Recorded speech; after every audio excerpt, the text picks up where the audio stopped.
Und da sind wir wieder bei der Bundesliga-Küche, wo Clubs kochen. Und heute wieder mit dabei unser Special Guest, Salt Bear! Da haben wir den Salat. Es ist angerichtet beim BVB. Ja, ich habe auf dem Markt zugeschlagen und intelligent eingekauft, würde ich sagen. Ja, das passt ja alles gut zusammen. Ja, das ist junges Gemüse, reife Früchte, da ist alles dabei. Ich habe gar keine Schale. Ich hatte noch nie eine Schale.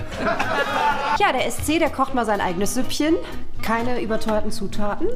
Das sieht aber gar nicht so schlecht aus. Wie zaubert man denn sowas? Ja, ich muss wissen, wo kriege ich mein Material her? Ich habe schon herrlich gefeuert. Also kann nur besser werden. Wichtig sind die Eigengewächse.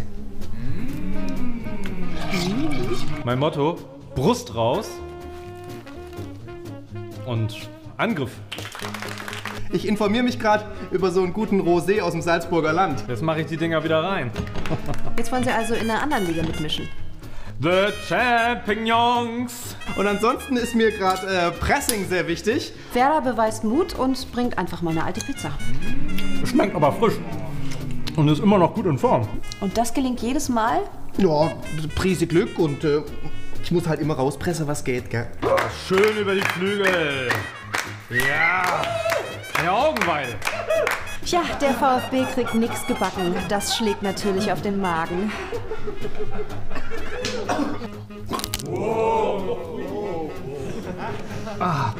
Das ist einfach harte Kost bei mir. Und der Rest ist Lachs. Ja, erstmal kleine Brötchen backen und dann schauen wir mal. Könnte ich mir den kurz ausleihen? Ich müsste mal feuern. Bei mir gibt's Sachen aus der Dose, Leipziger allerlei und... Oh, hier sind noch 2 Stierhoden dabei. Wer lässt sich weich kochen? Bei wem ist es ein Schuss in den Ofen? Gibt's am Ende noch einen Zuckerpass? Bis zum nächsten Mal bei der Bundesliga-Küche. Schwarzgelb, nervig.